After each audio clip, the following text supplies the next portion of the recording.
జంబూద్వీపం.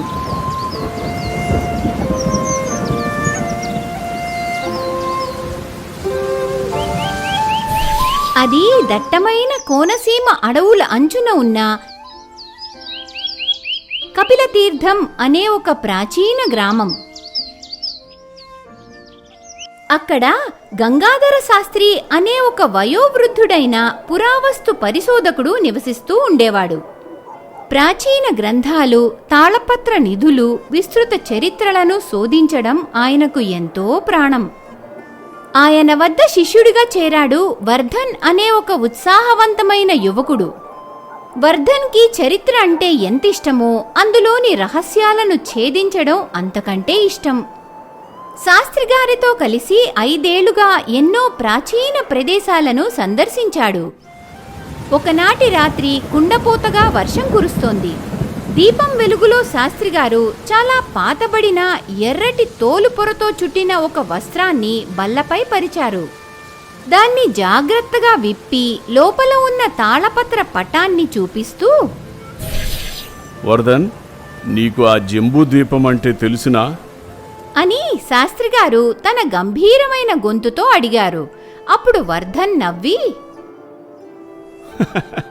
తెలుసు గురుగారు, మన భారతదేశ ప్రాచీనమైన పేరు జంబూద్వీపే, భరతవర్షే అని సంకల్పంలో చెప్తాం కదా.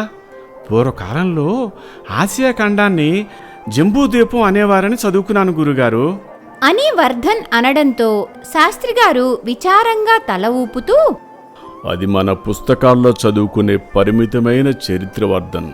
కాని వేదాల్లో అథర్వణ సంహితలో రాసిన నిజమైన జంబూద్వీపం ఒక భౌగోళిక ఖండం కాదు.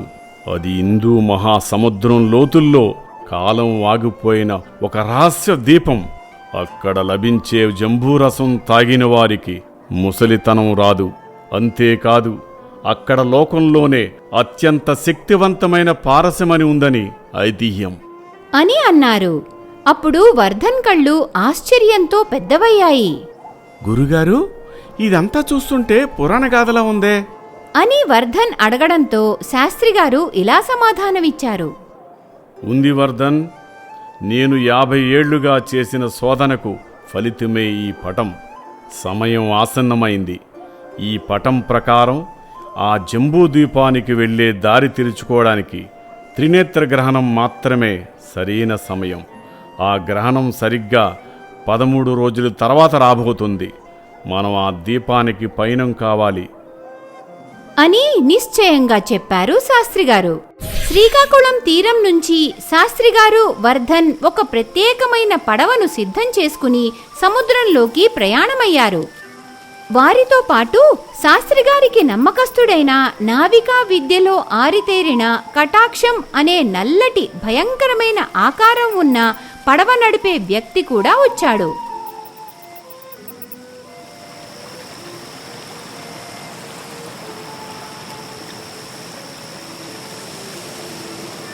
పదమూడు రోజుల సుదీర్ఘ ప్రయాణం తర్వాత సరిగ్గా త్రినేత్ర గ్రహణం పట్టిన రాత్రి సముద్రం విపరీతంగా ప్రకోపించింది. ఎగిసిపడే అలలు పడవను 5 అంతస్తుల ఎత్తు మేరకు లేపి కిందకు పడేస్తున్నాయి. ఆకాశంలో చంద్రుడు ఎర్రగా ఒక వింతైన రక్తం రంగులో మారాడు. ఇదంతా చూసి కటాక్షం భయపడుతూ, శాస్త్రిగారు, పడవ అదుపు తప్పుతోంది, దిక్సూచి ఎటో తిరుగుతోంది, మనం సముద్రం మధ్యలో చనిపోతాం ఏటో, భయంగా ఉంది శాస్త్రిగారు అని గట్టిగా కేకలు వేశాడు. దాంతో శాస్త్రిగారు, ధైర్యంగా ఉండు కటాక్షం, పటం చెప్పిన స్థానానికి వచ్చేశాం. ఆ ఎర్రటి గ్రహణం వెలుగులో కనిపించే ఆ మబ్బులను చూడు అని అన్నారు. ఎదురుగా చూస్తే సముద్రం మధ్యలో ఒక దట్టమైన నల్లటి మంచు పొర ఒక గోడలా నిలబడి ఉంది. పడవ ఆ మంచు పొరను దాటుకుంటూ లోపలికి వెళ్ళింది. మరుక్షణమే పెనుగాలుల శబ్దం ఆగిపోయింది. సముద్రం ప్రశాంతంగా మారింది. అప్పుడు వారి కంటికి ఒక దృశ్యం కనిపించింది. పచ్చటి భారీ వృక్షాలు, ఆకాశాన్ని తాకే రాతి పర్వతాలు, అక్కడక్కడా నీలిరంగులో ప్రకాశించే నీటి బుగ్గలు ఉన్నాయి. ఆ ద్వీపం చుట్టూ ఒక విచిత్రమైన కాంతి ఆవరించి ఉంది. అవన్నీ చూసి శాస్త్రిగారు ఇలా అంటున్నారు. వర్ధన్, మనం వచ్చేసాం. ఇదే ఆ నిగూఢమైన జంబూద్వీపం. ద్వీపంలో అడుగుపెట్టిన తర్వాత వర్ధన్కు అనేక వింతలు కనిపించాయి. అక్కడి చెట్ల ఆకులు పగలు కూడా రంగులు మారుస్తున్నాయి. నీరు తీపిగా మాత్రమే కాక ఏదో ప్రాణశక్తిని ఇస్తున్నట్లుగా ఉంది. వారందరూ అడవి గుండా నడుస్తూ ద్వీపం మధ్యలో ఉన్న కాలభైరవ గుహ వైపు పయనించారు. పారసమణి ఆ గుహలోనే ఉందని పటంలో రాసి ఉంది. దారిలో వారందరూ ఒక ప్రాచీన రాతి దిబ్బ దగ్గర విశ్రాంతి తీసుకుంటుండగా వర్ధన్ కటాక్షం ప్రవర్తనను గమనించాడు. కటాక్షం రహస్యంగా తన డ్రస్సు లోపల ఉన్న ఒక ఆధునిక శాటిలైట్ ఫోన్ తీసి ఎవరికో సందేశం పంపుతున్నాడు. అప్పుడు వర్ధన్ నెమ్మదిగా కటాక్షం వెనక్కి వెళ్లి గట్టిగా అతని పీక పట్టుకుని ఇలా అంటున్నాడు. కటాక్షం, నీ దగ్గర శాటిలైట్ ఫోన్ ఉందా? నీవు ఒక సాధారణ పడవ నడిపేవాడు అనుకున్నాను. ఎవరికి సందేశం పంపుతున్నావు అని గర్జించాడు. దాంతో శాస్త్రిగారు కూడా ఆశ్చర్యంగా చూశారు. కటాక్షం నవ్వుతూ తన జేబులోంచి ఒక తుపాకీ తీసి వర్ధన్ వైపు తిప్పాడు. అయ్యో చిన్నదొరా, నన్ను పడవ నడిపే అజ్ఞాని అనుకున్నారా? నేను అంతర్జాతీయ ముఠాకి చెందిన ఏజెంటు బ్లాక్ రూబెన్ని. శాస్త్రి గారు ఈ ద్వీపం పటం కనిపెట్టిన రోజు నుంచే మా కన్ను ఆయనపై ఉంది. ఆయన మమ్మల్ని ఇక్కడ దాకా తెచ్చారు. ఇక ఆయనతో మాకు పనేమీ లేదు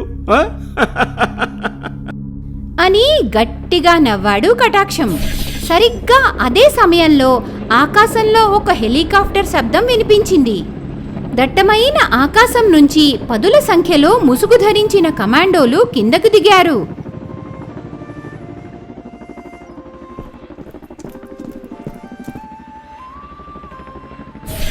వారందరికీ నాయకత్వం వహిస్తున్నది రూబెన్ అనే అంతర్జాతీయ నిధి దొంగ.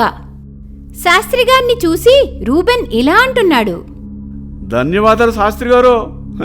మీ జీవితకాల కష్టాన్ని మేము సొంతం చేసుకుంటున్నాం. ఈ జంబూ ద్వీపంలో ఉన్న పారసమని నా చేతికొస్తే ప్రపంచంలో ఉన్న బంగారం అంతా నా కాళ్ళ దగ్గరకు వస్తుంది అని గర్జించాడు రూబెన్. దాంతో శాస్త్రిగారు విచారంగా, రూబెన్, నీవు అనుకుంటున్నట్టు పారసమని కేవలం బంగారం చేసే రాయి కాదు. అది ఈ ద్వీపపు ఆత్మ.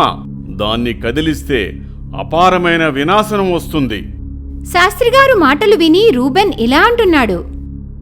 ఆ సోదంతా నాకెందుకు ముసలాయనా, ముందు దారి చూపించు అని రూబెన్ శాస్త్రిగారిని వర్ధన్ని బంధించి గుహవైపు నడిపించాడు. అందరూ కలిసి ద్వీపం నడిబొడ్డున ఉన్న భారీ కాలభైరవ గుహలోపలికి ప్రవేశించారు. గుహలోపల వందల సంఖ్యలో రాతి విగ్రహాలు ఉన్నాయి. గుహ మధ్యలో ఒక ఎత్తైన రాతిపీఠంపై నీలిరంగు కాంతితో ధగధగా మెరిసిపోతున్న ఒక భారీ వజ్రం లాంటి పారసమణి ఉంది. దాని చుట్టూ జంబూ చెట్ల రసం ప్రవహిస్తూ ఒక చిన్న కాలవలా ఉంది. దాన్ని చూసి రూబెన్ కళ్ళు దురాశతో మెరిశాయి. అద్భుతం, చివరికిది నాదైంది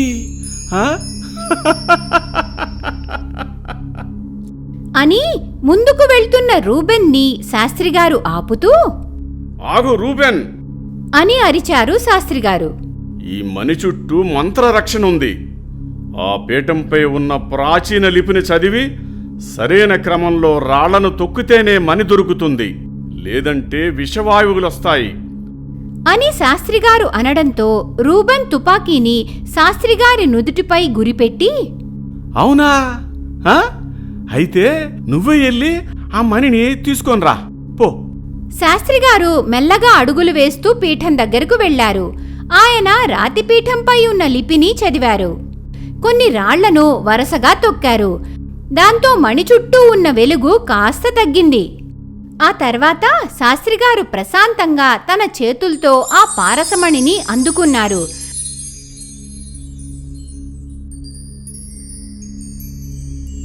అది చూసి రూబెన్ గట్టిగా కేకవేశాడు.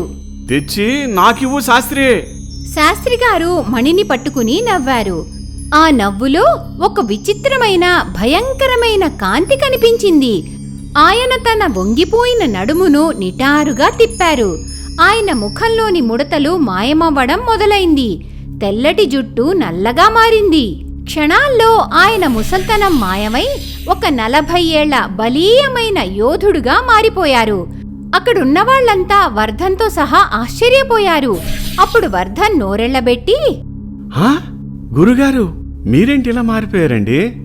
అసలు మీరెవరు అని అడిగాడు. దాంతో శాస్త్రిగారు నవ్వుతూ తన గంభీరమైన గొంతుతో ఇలా అన్నారు. వర్ధన్, నేను గంగాధర శాస్త్రిని కాను. నేను ఈ జంబూ ద్వీప రక్షకుడను. నా పేరు నందివర్మన్. సరిగ్గా 300 ఏళ్ల క్రితం నా అజ్ఞానం వల్ల ఒక విదేశీయుడిని ఈ ద్వీపానికి తెచ్చి ఈ పారసమని శాపానికి గురయ్యాను. ఈ ద్వీపాన్ని దాటి బయటికి వెళ్తే నా శరీరం ముసలిదైపోతుంది. మళ్ళీ నేను యవ్వనాన్ని పొందాలంటే ఏళ్ల తర్వాత వచ్చే ఈ త్రినేత్ర గ్రహణం రోజున ఒక పవిత్రమైన మనసున్న వ్యక్తిని, అంటే నీలాంటి వాణ్ణి మరియు ఒక దురాసపరుణ్ణి ఇక్కడకు తెచ్చి ఈ పీఠం ముందు నిలబెట్టాలి. ఆ మాటలు విని రూబెన్ కోపంతో, ఏంటి శాస్త్రి గారు, ఏంటో పిచ్చి మాటలు? కమాండోస్, ఇతన్ని కాల్చిపడేయండి అని ఆజ్ఞాపించాడు.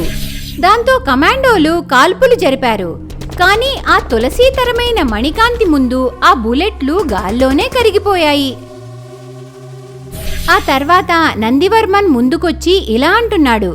రూబెన్, నీ దురాశే నీకు మరణ శాసనం. ఈ దీపం ప్రపంచానికి తెలియకూడదు. ఈ దీపంలోని రక్షణ వ్యవస్థ నిన్ను, నీ ముఠాన్ని ఇక్కడే సమాధి చేస్తుంది. చూడు అని మణిని పీఠంలో తిప్పాడు. అంతే, గుహగోడలు ముక్కలు ముక్కలుగా పగిలిపోయాయి. లోపలికి సముద్రపు నీరు వేగంగా రావడం మొదలైంది. రాళ్లు విరిగిపడ్డం ప్రారంభించాయి. రూబెన్ కమాండోలు భయంతో కేకలు వేస్తూ ఆ నీటిలో కొట్టుకుపోయారు.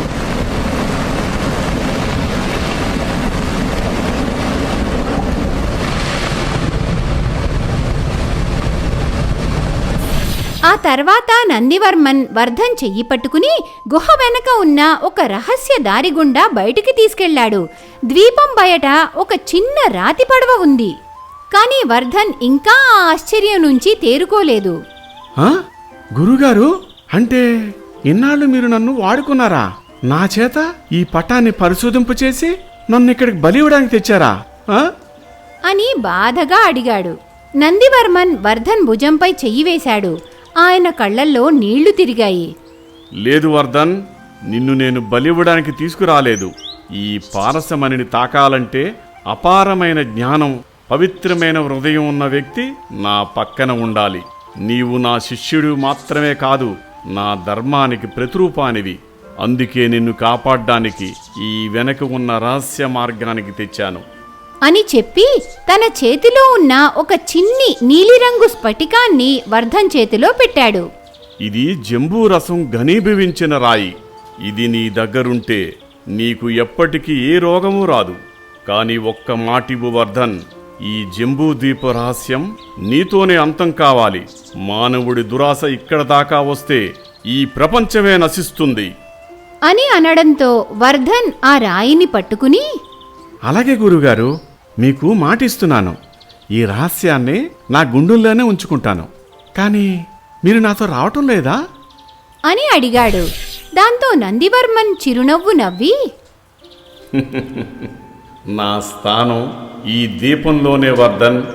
ఈ దీపాన్ని, పారసమణిని కాపాడడమే నా అమరత్వానికి ఉన్న ఏకైక లక్ష్యం.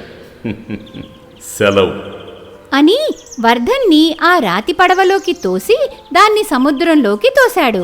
వర్ధన్ ప్రయాణిస్తున్న పడవ మంచు పొరల్ని దాటుకుంటూ బయటకొచ్చింది. అతడు వెనక్కి తిరిగి చూసేసరికి ఆ నల్లటి మంచు పొర, ఆ జంబూద్వీపం సముద్రం లోతుల్లోకి మాయమైపోయాయి. అక్కడ కేవలం విశాలమైన సముద్రం మాత్రమే కనిపిస్తోంది. వర్ధన్ తన చేతిలో ఉన్న నీలిరంగు స్ఫటికాన్ని చూసుకున్నాడు. అప్పుడు అతనికి అర్థమైంది, జంబూద్వీపం అనేది కేవలం ఒక ప్రాంతం కాదు, అది ప్రకృతి మానవాళికి పెట్టిన ఒక గొప్ప పరీక్ష. దురాశతో వెళ్తే నాశనం, ధర్మంతో వెళ్తే జ్ఞానం లభిస్తాయి అని. ఆ తర్వాత వర్ధన్ కపిలతీర్థానికి తిరిగి వచ్చి ఆ పటాన్ని అగ్నికి ఆహుతి చేశాడు. దాంతో లోకానికి జంబూద్వీపం ఒక పురాణగాథగానే ఉండిపోయింది. కాని వర్ధన్ గుండెల్లో అది ఒక శాశ్వతమైన అద్భుతంగా నిలిచిపోయింది.